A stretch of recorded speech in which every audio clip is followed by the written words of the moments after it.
Welcome to another Top 3 LThan3 2012 video. And whose could this possibly be, I wonder? Well, of course, it's mine, because I have great taste. And then you go the match. I know, right? I'm sat here, just beams of light pouring down on me. So, of course, I'm joined for this one by Mr. Kel. Hello. Somewhere.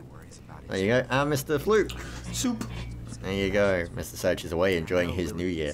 So, this would be The Walking Dead. Have either of you two played this? I haven't. I've heard so much talk about it, but it's another one of those I haven't gotten around to playing. Yeah, There's a lot of games are seemingly making that list, and it's a list that I didn't realise it was as expansive as it is, and I've got a lot of catching up to do. Yeah, I mean, after having watched Kel's, you know, we did Kel's a few days ago, and his games I'm going to pick up now because of the video, so I can understand from you. You're like, well, I've played none of these. I've got so many to pick up. You may be surprised though. You may have played some of the ones on my list, so don't worry too much. Okay. But Walking Dead. The Walking Dead, of course, was a point-and-click game from Telltale. It released in 5 episodes, each one more depressing than the last. Oh. As you're about to see, I picked a bit of footage that basically shows off just some of the choices you have to make, and the standard way that, you know, it plays out, and some of the puzzle-esque elements that you're given. But this is a kind of game where you are given multiple choices pretty much all the way through the game, and your choices, even from episode 1, will permeate throughout the entire thing. The game is truly determined by the choices that you make. And it's an interesting take on point-and-click games, because whereas you'll normally play a point-and-click game and it'll be a case of the story's already laid out for you and you just kind of have to rub stuff in the universe against other stuff, and occasionally you're given split choices and it kind of plays out in a quirky way, but the endings, you know, always the same. This completely takes everything and turns it on its head. The choices that you make are moral choices that affect other characters' lives. The puzzles are things that you wouldn't really expect them to be, like, how do I get up to a room without the zombies getting me? And, you know, you can die, which isn't something that you see very often in point-and-clicks. Yeah. And it's just a fantastic all-round game. It's story. I'll be honest. It's truly about the journey more than anything else. That's the one big key thing I'm going to say about this. Like, if you're after a fast game, or you're after a game that involves you actually doing a lot of stuff, like, you know, I was like, okay, like, I know how this goes. I know how to get someone out of a bear trap like this. There is only really one way. It's like, you've got an axe, surely you can just cut through the leg, right, in just one go. No. You failed to get through the leg in one go. But surely 2 goes, right? No. You failed to get through the leg in 2 goes. But don't worry. 3. 3 times the charm. 3. No. You have failed to get through his leg in 3 goes. But don't. There you go. Thankfully you passed out. Wow. Yes.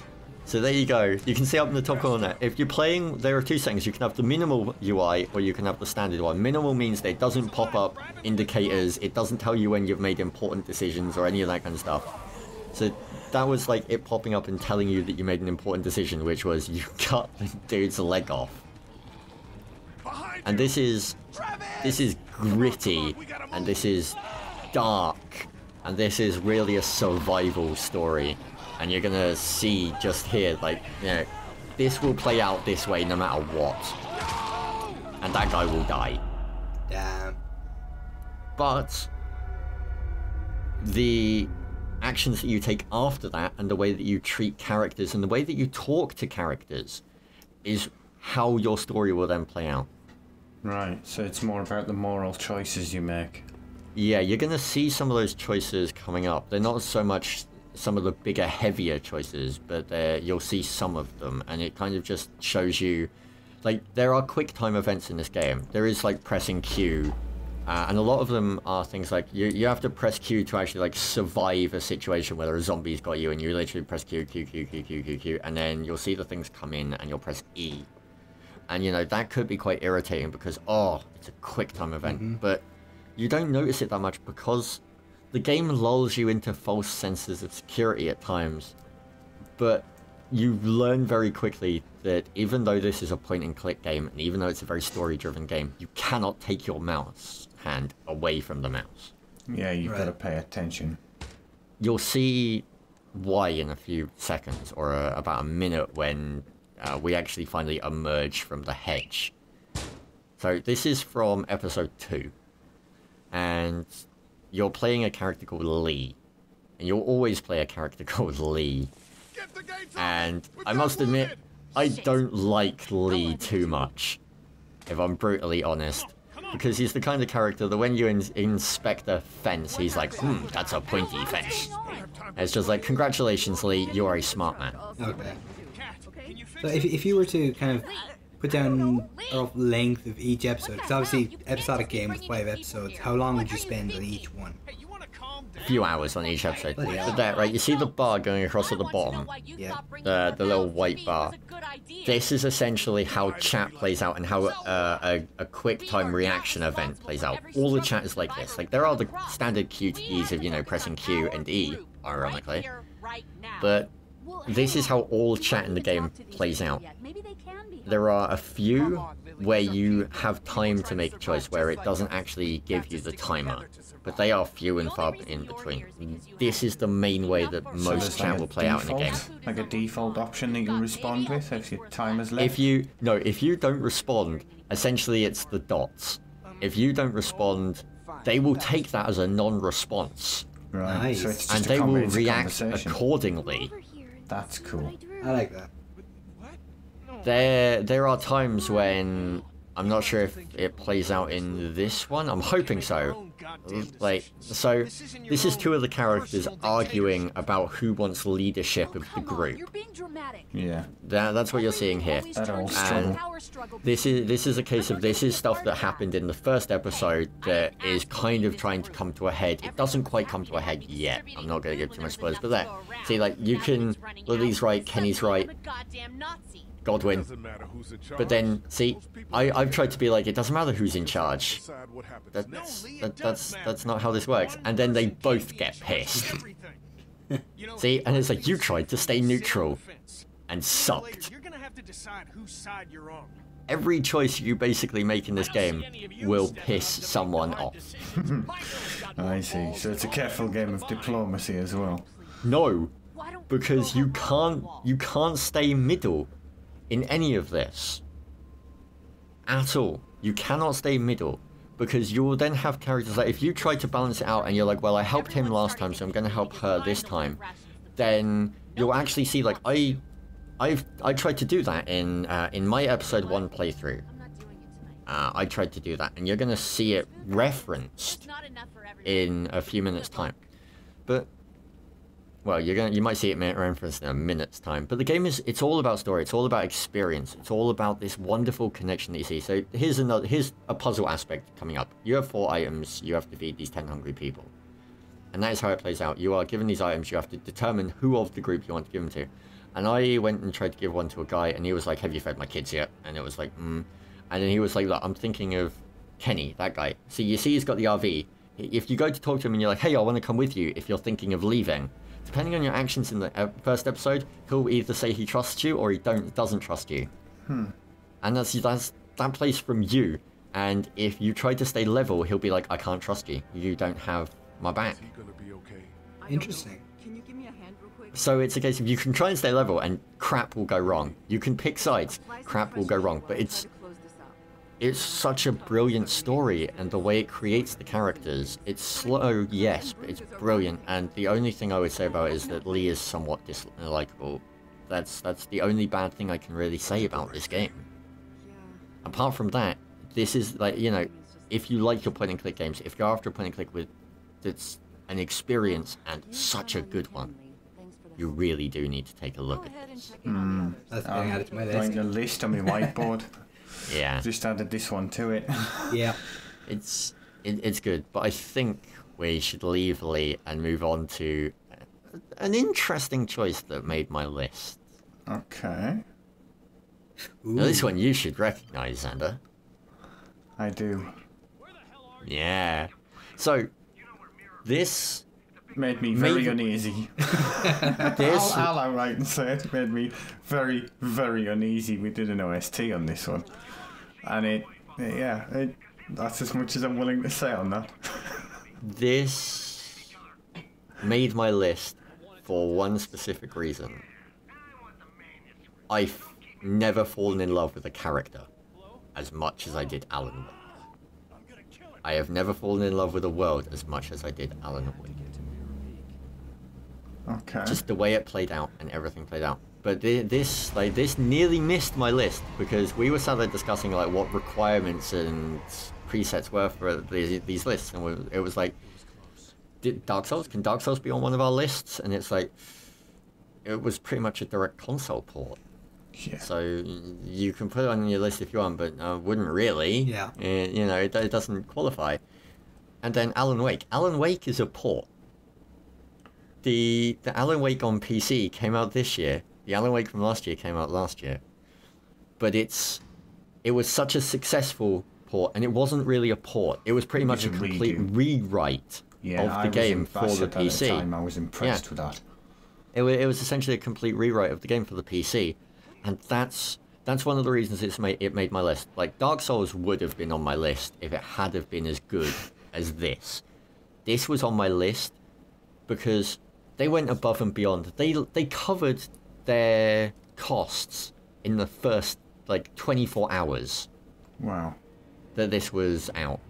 That's how successful the PC version was. It's making me uneasy watching this. It really is. It's a very unnerving game. You didn't ever play this, did you, Cal? No, I haven't. I watched your video and I kind of had to pause it a few times to just kind of take a breather.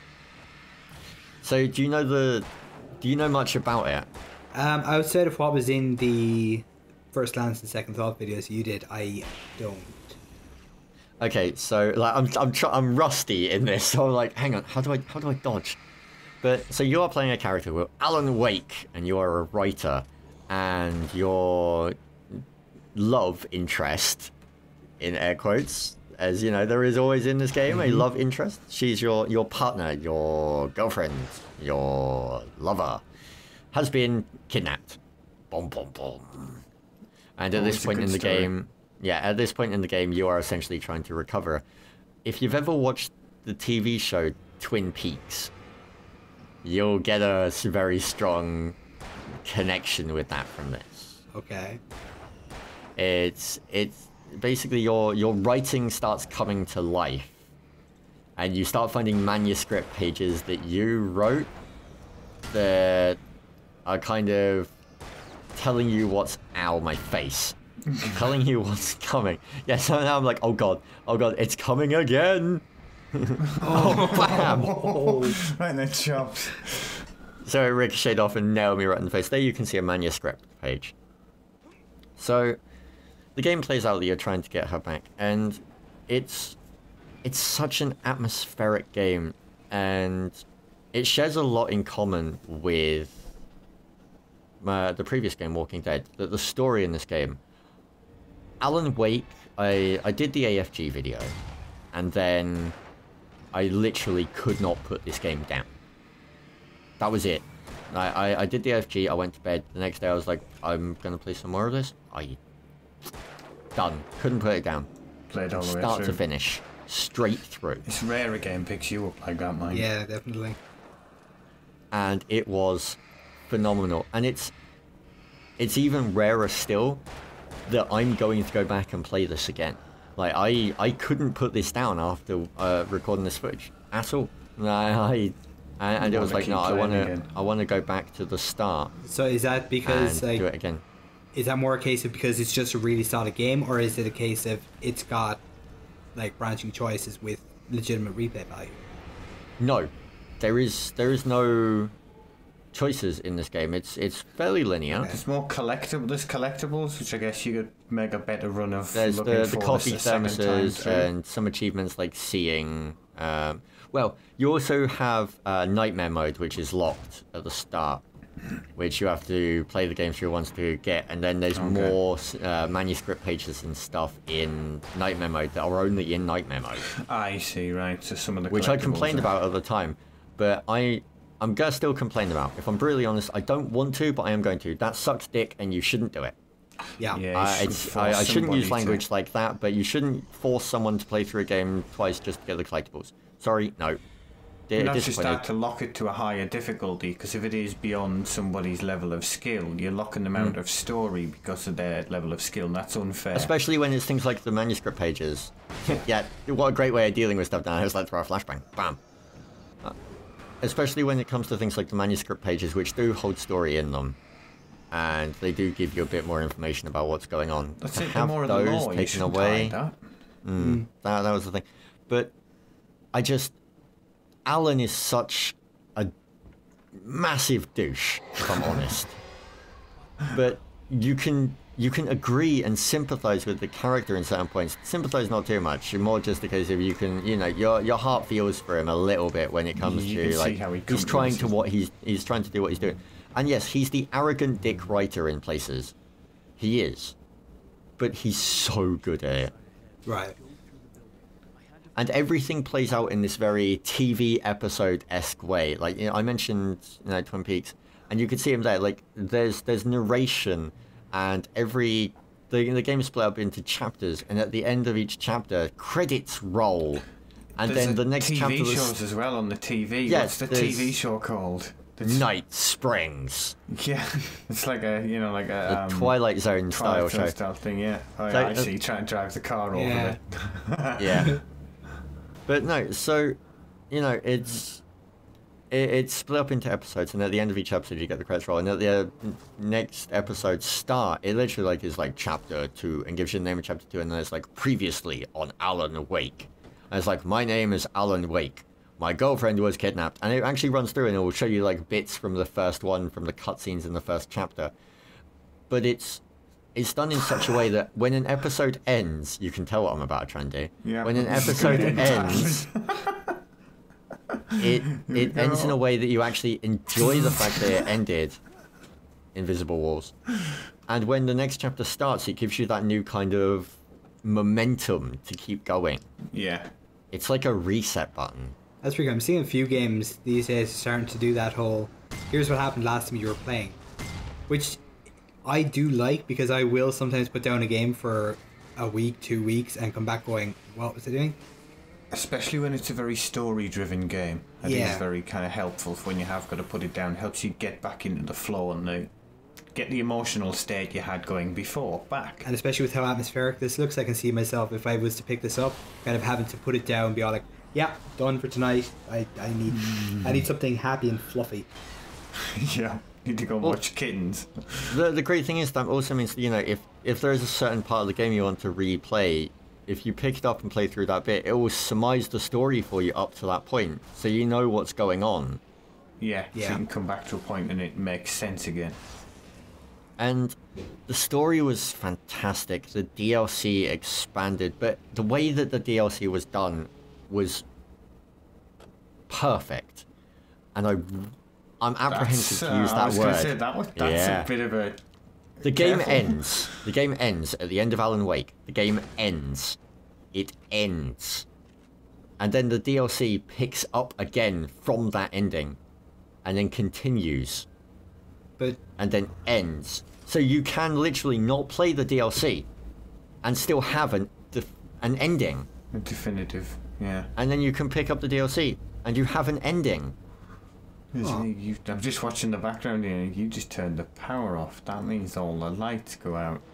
Yeah, and watch this. This is impressive. Wow. It spat me out the car. I'm not sure how that worked. But yeah, I'm apprehensive to use the word, but that's the way DLC should be. It expanded the story, but in a way that if you don't have it, it doesn't matter too much. You're not missing anything. Yeah. It doesn't feel like they've taken a bit of the picture out.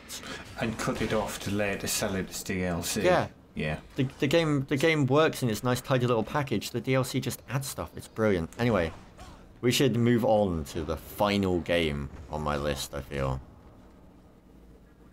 Are you ready for this? What? Are you ready for this? So, the third game on my list, Black Ops 2. What's with the ers? Really? Really? Black Ops 2. What's with the ers? Black Ops 2? What do you mean, what's with the ers? What was with the ers? It's the greatest shooter of all time. No? I can only assume that somebody slipped something in your tea. No? Are you not happy with that? Bribed by Okay, Surge? okay. I'll pick another game and let's have a character introduce it for us. There was this priest that used to come around the orphanage, Father Alonso. Yeah, I know what you're thinking, and it ain't that kind of story. Anyway, must have been about 1,000 years old or something, real fire and brimstone type of guy. Used to tell us kids that hell wasn't some bullshit story they made up to keep us in line. It was fucking real. A fucked up place, where all the deadbeats, hookers, dealers, and junkies all ended up. And if we weren't careful, that's exactly where we were gonna go. Fuck. If only it were that easy. Jackie Estacado. Nice. How's this then? Of course, Black Ops 2 wasn't on my top 3 list. Yeah, I figured as much. Either this is a wind up or somebody else put something in the tea. This, like, I know we were saying that all 3 games in our lists are even. They're all on par with each other, and you know we don't have a tiering list. This for me was game of my year, hands down, bar none. Not even Alan Wake came close. This was my game, Darkness 2. And it does get a little gory, I have to Yeah, kind of noticed that. Right, a little late on that warning. Now, yeah. So, Darkness 2 saw you retaking the role as Jackie Estacado. And if you've seen the AFG of me playing this, I can surmise it in the fact of I essentially make girly noises for 20 minutes while saying that I have never played any game like this. I've never had so much fun in my life. It was like a 5-year-old child had been let loose in Toys R Us. Yeah, I get the same distinct feeling when I play the game, to be fair. It's a very, very good game. It's extremely enjoyable. Even when playing this footage, I have still got that wonderful glowy feeling inside me of this is so fun. I don't know how to describe it. It's just glee. That's the closest thing I can think of putting it to it is glee. So I'm showing off the skill trees a little. See, of course, Darkness 2 sees you taking the role of Jackie Estacado again for the second game, and it takes place 2 years after the first one. And you have this darkness inside you. Trying not to give spoilers on the story on this one because it's so good. But you have this darkness inside you, and you can see it there, the army things. And the story is that these guys are trying to take it from you, and the darkness does not want to go. The darkness is not a nice thing. It's manipulative, it's evil, it's abusing you. However, you are a bad guy. You are not a nice person. You are a gangster. You kill people. You do bad things. You are not a nice person, and it just kind of agrees with you in that way. It's like, no. It's kind of helpful in your line of work. Yeah, pretty much. Especially when lots of people want you dead, and the darkness doesn't want to let you go. It's really helpful. You're a good host. Yes. But I picked this up, and I wasn't expecting anything from it, if I'm brutally honest. I wasn't expecting anything. I was expecting to pick it up and be like, oh, here we go. I've played Darkness 1, and it was alright. And, you know, Darkness 2, it'll be a fun game to, you know, do a video on. You can see right there. That was tame. Not so much there. No, that was cutting a guy in half. That was still pretty tame to some of the stuff you can do in this game. Oh, yes. See, I didn't play the original Darkness at all. I just played this one. And it took me totally by surprise. I had an immense amount of fun. Demon Arm Throw. Are we going to do some of this one? Yes. Are we going to do my favourite? Yep, here you go. Bam! Execution. Yes, Kel. Do you have something you want to say? I just... What? Yes, you pulled his spine out. Yes, through a rather painful area. Right, yeah. That's impressive. Like, how much variety is there in the way you can kill things? You said that one's your favourite. I'm guessing there's more. Quite a bit. There are a few more. Objects lying around. You can use a lot of them. There's a lot of environmental interaction.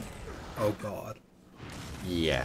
There's a few different objects that you can you can slice people and impale them and stab them and shoot them and all this kind of thing. But the executions, I believe, there's you could see the way the little circle of 4, and you can essentially choose to execute them and you'll get different things. You can execute them, get shield. You can execute them, get health, ammo, and depending on how you're holding them, will determine the way that you execute them. Oh, that's nice. So it all depends on how you grab the guy in the first place. Yeah. But there you can see the Darkness talking, and it's one of those things. That voice for me just gets me every time. Yeah. Like there is nothing I have loved more this year than just hearing the Darkness randomly just go Jackie. There you go. There's another one. Bam. Wow. And that guy is huge on my screen for some reason. I was just like, let's just mess him up. Let's just give him a bad day. Eating all the hearts. Yeah. See, there's a relic I didn't notice through on my first playthrough. Yeah. But the game is just fun. Yeah. They grabbed the fan out of the air conditioning unit there, holding it in one of the demon arms. Yeah. Pity the next guy.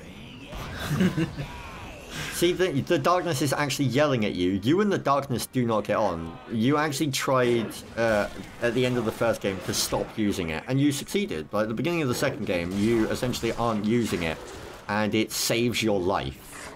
That's what it comes down to. Yeah. Right. It's die or use your Darkness. Yeah, and of course you are a selfish dick. You don't want to die. As I just did. Nice timing. Flesh is weakness. Yeah, there you go. See, flesh is weakness, and then it respawns you. But see, this is what games are meant to be. This is why I love this game. Games are meant to be fun, whether it's about the journey or the destination or the people you're playing with or the story it's trying to tell you or the characters that you interact with. They're just meant to be fun. And to me, that's what this game was. Which one are we doing here? Stomach whip. See, nice and simple. Straight through. Okay, but if a game is not fun, then it's failed. So looking at Darkness 2, yeah, I can see myself definitely picking this up, playing it, and probably loving it. Yeah, do you have to have played the first one? No. I didn't. I haven't played the first one at all, and I got the idea of what was going on, and it gives you the story and the relics that you find give you the backstory of the Darkness itself. Not from Darkness 1, but of the actual entity known as the Darkness. Okay. And so you can find out... Yeah, you can find out about the lore from collecting the relics and talking to one of the best characters in the game, who Xander will know all about. The stuttering guy. Oh, yes. Yes. Yes, oh, he's awesome. He is. And he is fantastic. And you learn from him the lore of the Darkness, and you find out from Jackie, you know, some of the stuff about the first game. But you can go into this without having played the first one, and you can fall in love with it. Of course, yes, I'll admit, there's swearing, there's gore, it's slightly, you could say that it's immature, because, you know, it's gory, but it's based on a comic book, you know, it's based on the Darkness graphic novels and stuff, and here we go. Ready, line it up. He shoots, bam, he scores. He shoots, bam, he scores. So, it's It's gory, it's brutal, it's filled with swear words, it's filled with crass stuff, but that's what Jackie is. Yeah, that's what Jackie is. It doesn't pull any punches. And it's not meant to, because that's the world that Jackie lives in. Like, he's a mobster. He was a hitman for the mob in the first game, and now he's running the crime family that he's part of. Like, that's just, you know, you can't do something like that and have people being like, oh, fudge. I'll fudging talk to your parents. Yeah, wait till I tell your mother. That's not gonna work. Yeah, that's not how it works. It has to be brutal and gory, and it's just like, that is how this is. You are part of a mob. Of course someone's going to want you dead. Another execution. Bam! And you get the shield. And your little minion will help you out. And unfortunately I missed. Didn't you? Yeah. So that was my top game of last year, was Darkness 2. Greg. Nice. So there you go. If you're after a game that you can simply just play for fun's sake, the story's decent. It's nothing Oscar winning, but it's good. Yeah, it's entertaining, and it's very, very, very fun to play. That's all you want. Yep. Is a decent story. Bam! A decent story. That's one of my favourite ones as well. The Wishbone. So good. Yeah, the guns are a little lacking, but in a game like this, you're not going to use the guns. Who would use the guns? You have the darkness. Yeah. So much better. So there you go. That was my top 3 list. And hopefully you guys are going to go pick up the darkness. Because it's worth it. You're going to play through it again now. Yeah, more than likely. There you go. If you have any questions, queries, or comments, or you want to let us know what your top 3 are, please do so over on the Facebook page. We have a top 3 thing running at the moment. Yeah. From myself, from Mr. Fluke, from Mr. Kel. We hope you had a fantastic 2012. Hope you enjoyed the games. And we'll catch you next year. Peace. In a while. Stay awesome.